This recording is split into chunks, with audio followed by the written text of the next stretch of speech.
And he came out and went, as was his custom, to the Mount of Olives. And the disciples followed him. And when he came to the place, he said to them, "Pray that you may not enter into temptation."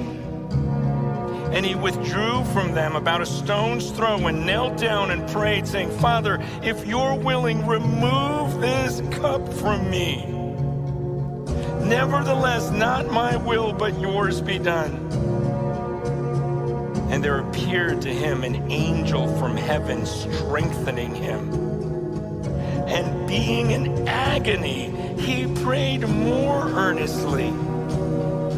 And his sweat became like great drops of blood falling to the ground. And when he rose from prayer, he came to the disciples and found them sleeping for sorrow. And he said to them, "Why are you sleeping? Rise and pray that you may not enter into temptation." While he was still speaking, there came a crowd. The man called Judas, one of the 12, was leading them. He drew near to Jesus to kiss him, but Jesus said to him, "Judas, would you betray the Son of Man with a kiss?" And when those who were around him saw what would follow, they said, "Lord, shall we strike with the sword?" And one of them struck the servant of the high priest and cut off his right ear. But Jesus said, "No more of this." And he touched his ear and healed him. Then Jesus said to the chief priests and the officers of the temple and elders who had come out against him, "Have you come out as against a robber with swords and clubs? When I was with you day after day in the temple, you did not lay hands on me, but this is your hour and the power of darkness." Then they seized him and led him away, bringing him into the high priest's house. And Peter was following at a distance.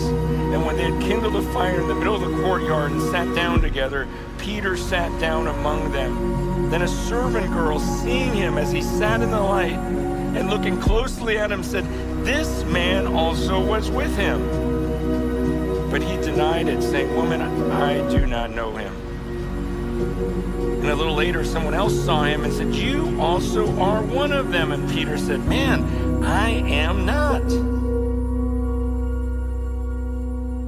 And after an interval of about an hour, still another insisted, saying, "Certainly this man also was with him, for he too is a Galilean." But Peter said, "Man, I do not know what you are talking about." And immediately, while he was still speaking, the rooster crowed. And the Lord turned and looked at Peter. And Peter remembered the saying of the Lord, how he had said to him, "Before the rooster crows today, you will deny me 3 times." And he went out and wept bitterly. Now the men who were holding Jesus in custody were mocking him as they beat him. They also blindfolded him and kept asking him, "Prophesy, who is it that struck you?" And they said many other things against him, blaspheming him.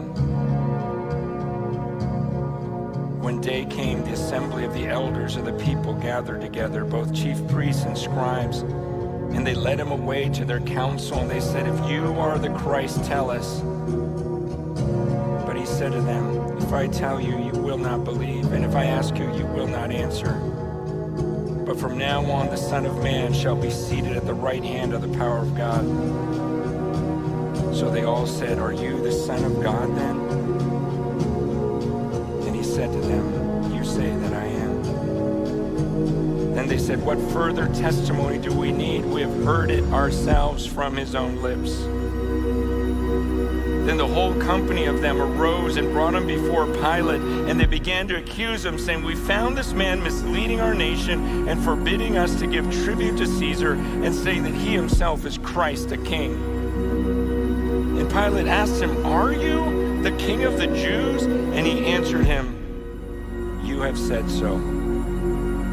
Then Pilate said to the chief priests and the crowds, I find no guilt in this man. But they were urgent, saying, he stirs up the people, teaching throughout all Judea, from Galilee even to this place.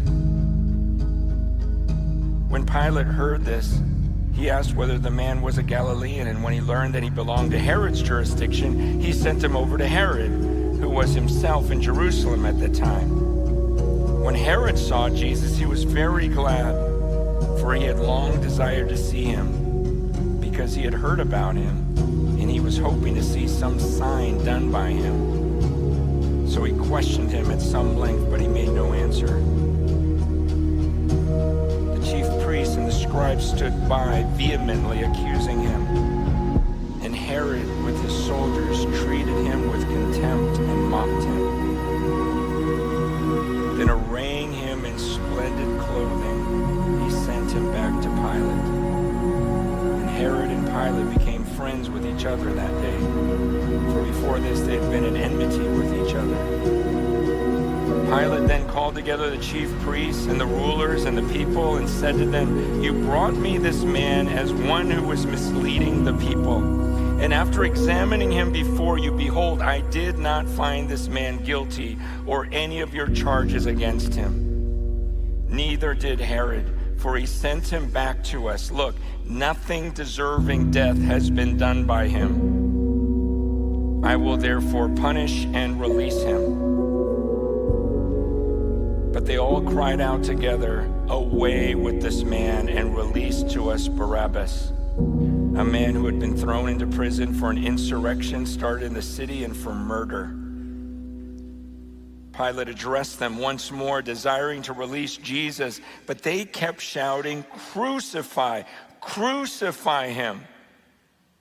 A third time he said to them, why? What evil has he done? I have found in him no guilt deserving death. I will therefore punish and release him. But they were urgent, demanding with loud cries that he should be crucified, and their voices prevailed.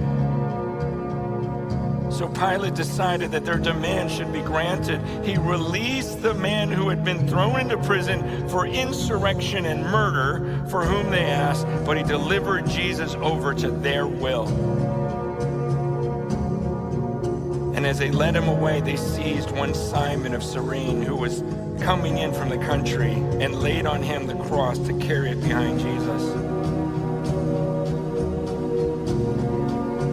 And there followed him a great multitude of the people, and of women who were mourning and lamenting for him. But turning to them, Jesus said, daughters of Jerusalem, do not weep for me, but weep for yourselves and for your children. For behold, the days are coming when they will say, blessed are the barren and the wombs that never bore and the breasts that never nursed. Then they will begin to say to the mountains, fall on us, and to the hills, cover us. For if they do these things when the wood is green, what will happen when it is dry? Two others who were criminals were led away to be put to death with him. And when they came to the place that is called the Skull, there they crucified him. And the criminals, one on his right and one on his left. And Jesus said, Father, forgive them,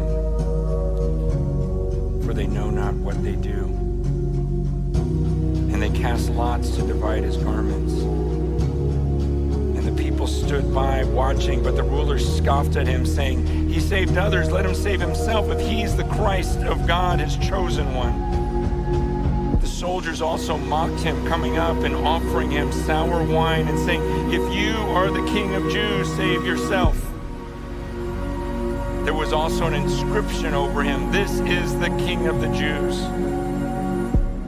One of the criminals who were hanged railed at him, saying, are you not the Christ? Save yourself and us. But the other rebuked him, saying, do you not fear God, since you're under the same sentence of condemnation? And if we indeed justly, for we are receiving the due reward of our deeds, but this man has done nothing wrong. And he said, Jesus, remember me when you come into your kingdom. And he said to him, truly I say to you, today you will be with me in paradise. It was now about the 6th hour, and there was darkness over the whole land until the 9th hour, while the sun's light failed. And the curtain of the temple was torn in two. Then Jesus, calling out with a loud voice, said, Father, into your hands I commit my spirit. And having said this, he breathed his last. Now when the centurion saw what had taken place, he praised God, saying, certainly